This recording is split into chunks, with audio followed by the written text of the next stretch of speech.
The Committee on Governor Validation officially announced the leadership change in a Gazette notice published on March 14th. Mutuma's swearing-in ceremony is scheduled to take place on Monday, March 17 at the Mwendatu grounds in Meru County. Mutuma was elected as the Deputy Governor of Meru in 2022 as an independent candidate alongside Mwangaza, who won the gubernatorial seat. Prior to this role, Mutuma served as a pastor at the Methodist Church in Kenya and as a senior officer in the Kenya Prison Service.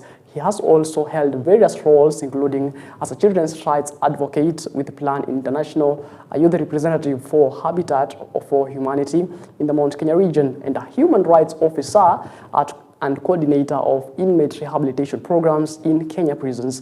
In its ruling on Friday, the High Court determined that the Senate had adhered to the Constitution in removing Mwangaza from office. The court dismissed Mwangaza's claims that the process was flawed, stating that she failed to provide sufficient evidence to support her allegations. Furthermore, the court rejected her claims that the Senate proceeded with her removal despite a pending case in court, citing the lack of evidence and proof that the Senate disregarded any court orders.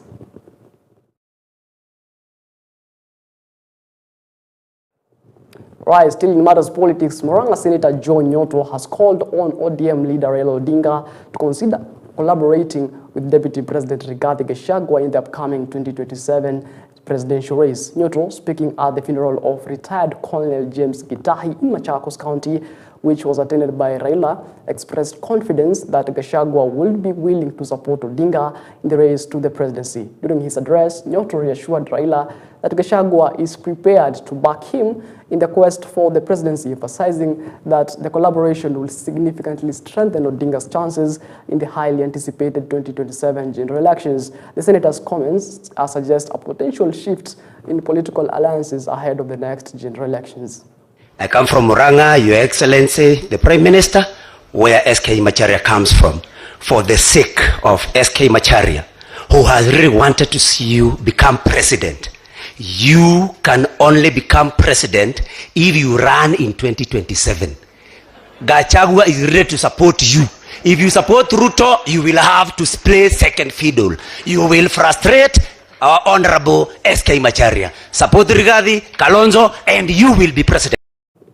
Right, at the same time, former Prime Minister Raila Odinga has called on politicians to halt premature elections campaigns and instead prioritize the country's development. Speaking at the funeral of retired Colonel James Gitahi in Machakos, Odinga emphasized the excessive politicking was hindering Kenya's progress, urging that time for politics will eventually come. Odinga, a leader of the Azimio coalition, criticized those calling for the removal of President William Ruto from office, highlighting that many challenges facing Kenyans that require immediate action and attention. He urged that the nation's current difficulties must be addressed urgently rather than being overshadowed by political tensions. In response to remarks from Murang'a Senator John Nyoto, Raila reiterated that he had no personal desire to win another election. While acknowledging his past electoral victories, Odinga made it clear that his focus was not on personal success but on the country's well-being and addressing its pressing issues.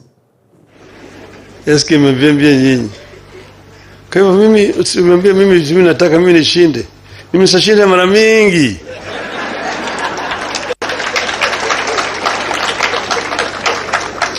Sijatangazwa tu. Mimi najua mwaka juzi tulikuwa nasema fungeni saba. Sisi fungeni saba. Maana tulikuwa najua ndani ya saba kuna ukweli. Walifungua. Lakini muhimu ni kwamba Kenya ni mkubwa kushinda sisi zote. What's important is democracy is a project. It's not an instant coffee that you brew and drink at the same time. What is important that Kenya remains together. Hakuna haja ya kusema Raila asimame 1927 kama 27 hiyo Kenya itafika pale kama imechomeka. Kenyans need to live between now and 2027. It's now, gharama maisha ni juu sana ya Wakenya. Wakenya wanaumia. Bei ya chakula iko juu. ushuru iko juu sana. Mambo hii yani ufisadi imepanda. Ndio sababu tukaweka ile mkataba, tumeweka 10-point agenda. Na hiyo 10-point agenda sio usalata. Wewe unataka tufanye namna gani? Kama kuna njia nyingine, unasema Ruto aende. Aende alafu nani ifanyike? Mbele pale Ruto aende aweke Gachagua. Sasa Ruto aende, Kindiki aende abaki pale. Baadaye Kindiki aende weke mtu mwingine. Hakuna haja. 27 itafika. Lakini Wakenya wako na shida mpaka ya shida yatatuliwe sasa, sio siku nyingine. Hatuwezi kupiga siasa miaka 5 yote mfululizo. Nchi haiwezi kuendelea mbele. Maana yake mkiweka nchi katika hali ya campaign, kelele mingi zaidi, kuna kazi inafanyika.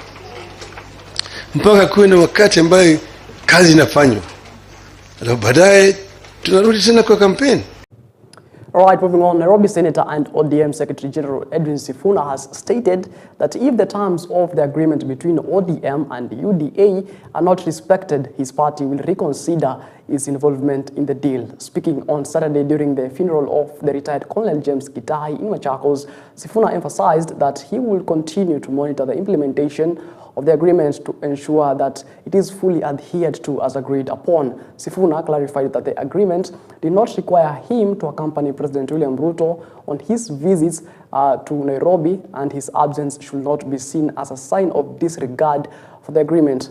He reassured ODM supporters that his commitment to the terms of the deal remained strong, but he also made it clear that failure to uphold the agreement would lead ODM to evaluate the possibility of withdrawing from it. Mimi naamka siku moja naona headline hapo ati Sifuna ametoloka rais kwa mikutano yake Nairobi. Hakuna mahali kwa hiyo mkataba inasema katibu mkuu wa chama cha ODM atakuwa anaenda mikutano na rais. Hakuna mahali inasema huyu senator ambaye amechaguliwa na UDA ati baba akiwa na mikutano yake hapa ati lazima akue hapa. Niliona mheshimiwa Raila ulikuwa Kiambu kwa mazishi ya Wayaki. Sikuona SG wa UDA hapo. Kwa sababu huo mkataba hauzungumzii haya maneno. Na rais mwenyewe anajua. Nilisikia akiambia watu wa Nairobi kila mtu afanye kazi yake. Mimi sitapitishwa kura kwa sababu ya mikutano ngapi nilihudhuria tukiwa na rais. Kazi yangu ni pale Senate nitafanya, yeye afanye yake. 2027 wananchi wafanye nini? Waamue. Na baba, mimi baada ya kusaini hiyo kitu, unajua kazi yangu ni rahisi sana. Mimi nakaa na marking scheme tu. Nakaa na marking scheme. Siku na agenda 10 pale. Iwapo Mkenya mwingine yoyote atachukuliwa na polisi ati abducted afichiwe mahali, chama cha UDA na kiongozi wake William Ruto watakuwa wamekeuka mkataba ambao tumeandikisha. Iwapo polisi wa Kenya hawatawajibika watoe fidia kwa familia za watu ambao walipoteza maisha yao kulingana na jinsi ambavyo huo mkataba unasema, Mheshimiwa William Ruto na chama chake cha UDA watakuwa wamekiuka mkataba wetu. Iwapo kufikia mwaka huu wa fedha kaunti zetu hazitapokea bilioni 450 kulingana na vile tumesikizana, UDA na party leader wao watakuwa wamekiuka mkataba na chama cha ODM. Hiyo ndo kazi yangu tu. Hakuna kazi nyingine. Tunataka wafuate vile tumesikizana. Right, Labour Party leader Kalonzo Musyoka has continued to criticize President William Ruto, accusing him of oppressing Kenyans through excessive taxation. Kalonzo, speaking during a memorial service of the late Judge Kasanga Molo in Machakos County, condemned the coalition between ODM leader Raila Odinga and President William Ruto. He urged the two leaders to use this time to reveal the truth about the 2022 presidential elections. In his address, Kalonzo expressed concerns over the financial burden placed on ordinary citizens by what he described as unfair tax regime. He highlighted the negative impact on this taxation on the everyday lives of Kenyans and called on the government to reassess its approach.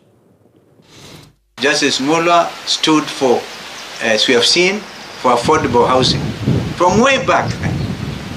But this affordable housing in Ruto is something else. It's something else. That's why we have said when we take over, because it's not a matter of if, it's when we take over, We are going to reverse all those terrible levies. Executive order number 1, out, housing levy. It has to go. And yet we will remold it, thanks to people like Sami who know what to do in terms of economic realignment. We still do affordable housing for people without overtaxing Kenyans. Juzi Your Excellency, kama Wiper tulikuwa tumepeleka ni kwa parliament, statement kwa parliament kuhusu IDs. Na tumeona sasa zimetolewa, tumesemekana hakuna kulipa, lakini Wakenya walikuwa wameibiwa sana. Tunasema wale ambao walikuwa wameibiwa pesa zirudishwe kwanza, wapewe, kwa sababu as a Kenyan we are entitled to have IDs in this country. Now, the recent announcement by the Ministry of Education that mathematics will no longer be a compulsory subject in the Kenyan schools has sparked mixed reaction, with prominent political figures voicing their concerns over the potential implications of the policy shift. Babu Owino, a member of the National Assembly and vocal education advocate, has expressed his disapproval of the decision, arguing that making mathematics an optional subject could have detrimental effects on the future of Kenyan students. According to Owino, the move may weaken the country's education system and its ability to compete in a globalized world that increasingly relies on STEM, that is science, technology, engineering, and mathematics.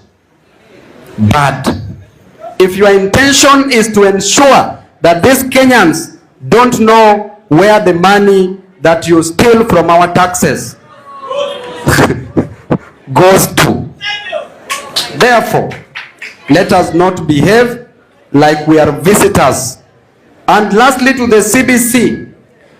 CBC now is providing an opportunity for our children to grow physically, not mentally. It is the only institution where a student has dropped out of school, yet they are still school going. CBC has failed, and CBC should be done away with. It is a very good curriculum, but not in Kenya. Let it be practiced elsewhere. So walimu, asanteni sana, nisizidi kutoka hapo, wanaweza ni abduct pale air.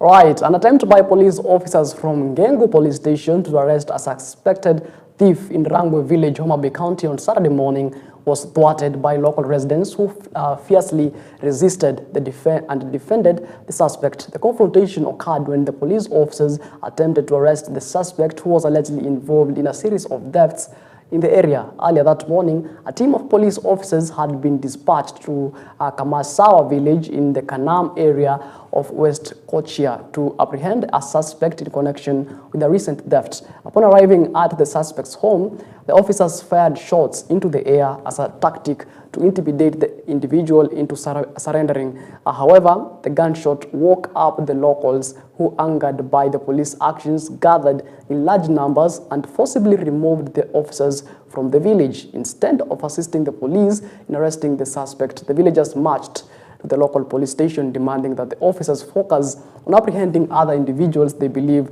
to be the real criminals responsible for a series of thefts in the community. Take a look. Nilistuka kufika usiku kama saa 10 hivi. Nilistuka kama nilikuwa kwa usingizi. Nikitoka nje nikapata kama Land Cruiser 2 iko kwa area. Nikikimbia nikienda huko nikapata kama maaskari wanaenda kwa majirani yangu, masemeji yangu, wa kijana ya semeji yangu. Huyo kijana hajatamani hata chochote kwa area, anafanya kazi yake, akona bibi yake na watoto wake.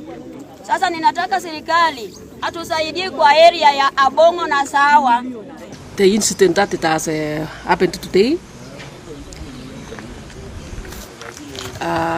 it was because of an incident which was reported at the station, a case of assault stroke breaking, and officers were on operation to arrest the suspect who was reported, but unfortunately the community turned wild and resisted to prevent the suspect to be arrested. So because of the resistance, we have resorted to do further investigation by investigating this matter into detail by summoning both parties to come and record statements with us so that we may know much about the incident and to know the reason why these people became resistant. So I think that is the reason, and we are investigating the matter because we are here to make sure people get justice, and we are not going to allow offenders to go free.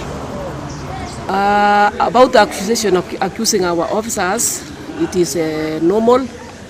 Members of the public always make a lot of allegations and accuse officers, but all the same we will investigate the accusations they were alleging.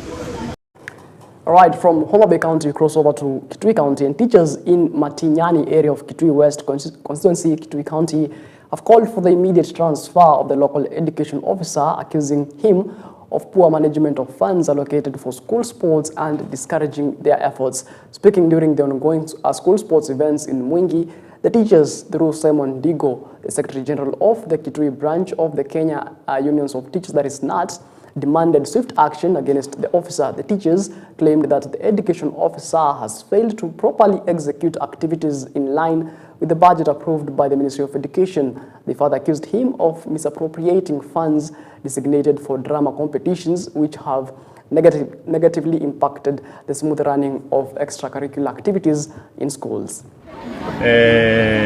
Mashindano yako sawa sawa, lakini kuna baadhi ya mambo ambayo sisi kama walimu hayatufurahishi.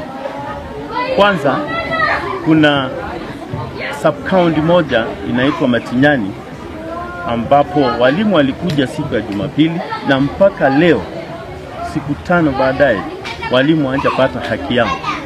Walimu wameteseka, walimu hawalali vizuri, manake wanalipwa 1,600 kwa siku. Pesa ambazo sisi kama chama cha kutetea maslahi ya walimu tulisema ya kwamba walimu wetu wasichukue. Manake mahali pa kulala ni hiyo 1,600. Walimu wana pesa ya breakfast, lunch na supper. Walimu wana pesa za matumishi. Kwa hivyo mpaka leo siku ya 5 yule sub-county director hatujawahi muona Mwingi. Hatujawahi ona hata mwakilishi wake, na walimu wanateseka. Tunaomba serikali, manake imeleta pesa za michezo. Wazazi wetu wametoa pesa za michezo. Ichukue hatua dhidi ya huyu sub-county director ambaye amekuwa very notorious, ambaye amekuwa akitukana walimu wetu hata uko mashinani. Amekuwa akitukana hata wazazi. Amekuwa ashirikiani na mtu yeyote, any stakeholder katika education. Sisi kama chama cha walimu tulienda kwa ofisi yake, tukaongea, akasema atabadilika, lakini badala areas are home to many untapped talents, but the lack of available sports grounds has hindered the development. Ibrahim Hamis, a member of MCO, shared concerns over the rapid expansion of informal settlements near the Ziwani sports grounds, which has led to a decline in community morals and adversely affected the children in the area. Kwa sasa hakuna namna yoyote, hatuwezi kabisa kukuza vipawa.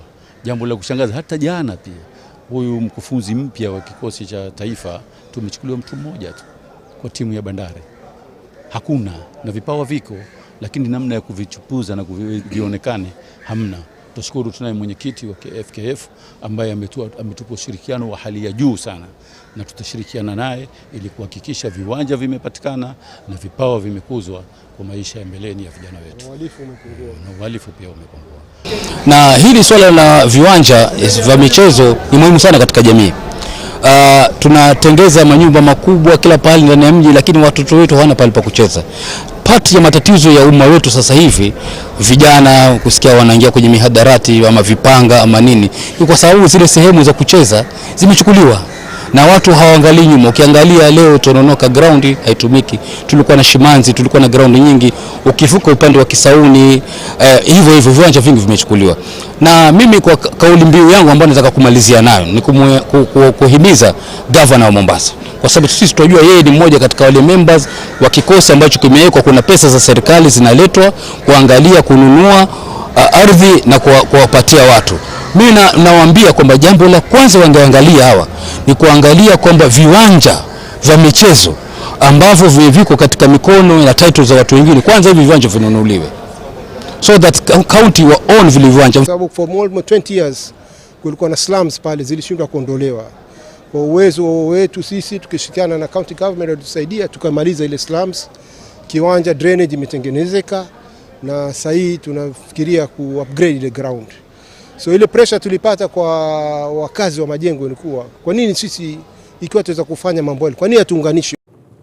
Now, the Ministry of Energy and Petroleum has unveiled the Draft National Energy Policy 2025 and the Draft National Petroleum Policy 2025 aimed at aligning Kenya's energy sector with global best practices to accelerate economic growth and ensure sustainable development. The National Energy Policy 2024-2034 seeks to drive Kenya's transition to a more sustainable, inclusive and resilient energy future. Its goals include providing affordable, reliable and sustainable energy to support national development, economic growth, and climate resilience. One of the key targets of the policy is achieving universal electricity access by 2030, a focus on marginalized communities in rural and remote areas.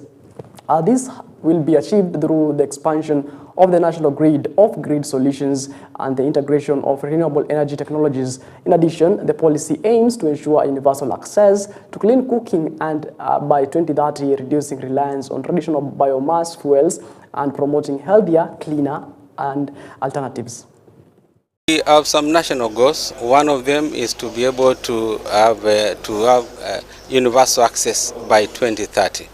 And currently we have a coverage electrification levels of 75% from both grid and off-grid stations.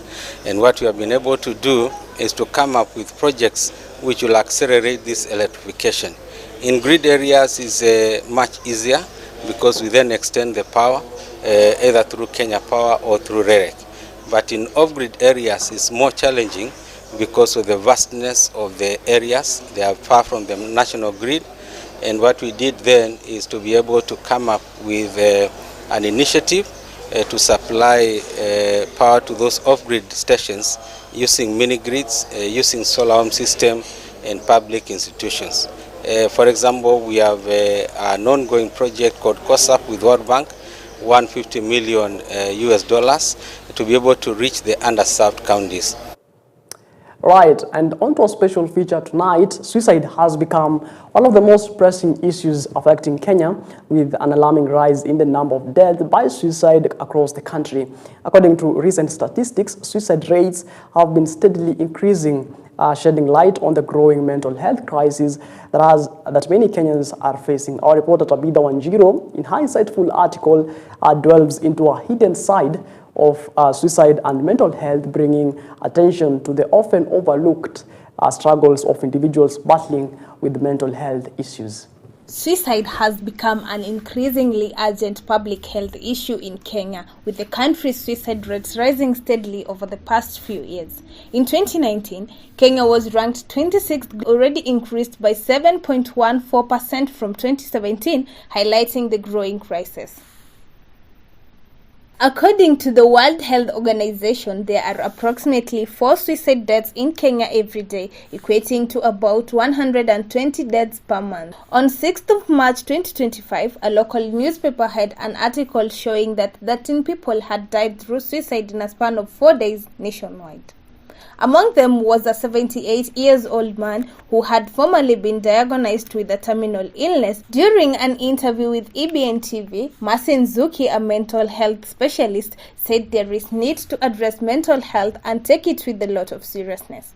Talk about it, okay, and say that it is okay not to be okay, yeah, and it is okay to seek for support. So she also added that different organizations like schools and other institutions should initiate a ground where mental health issue is addressed. Encourage for any workplace that has not embraced that to do that.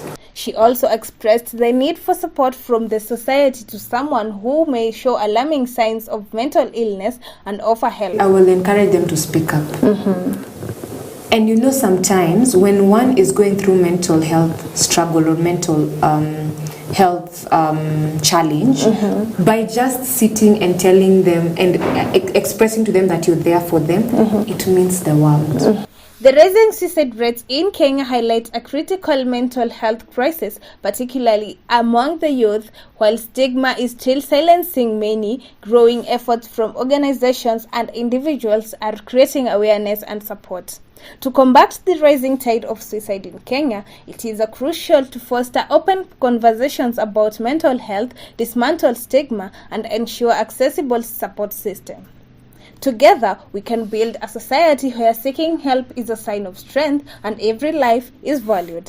We have the civil society organizations who have been able to partner with the government to provide these services. We have 1190. It's a toll-free line. It's operational between 8 a.m. in the morning to 10 p.m. in the night. If a young person calls, they'll be able to get a psychologist who will be able to attend to their needs. Tabitha Wanjiro reporting for EBN TV. Right.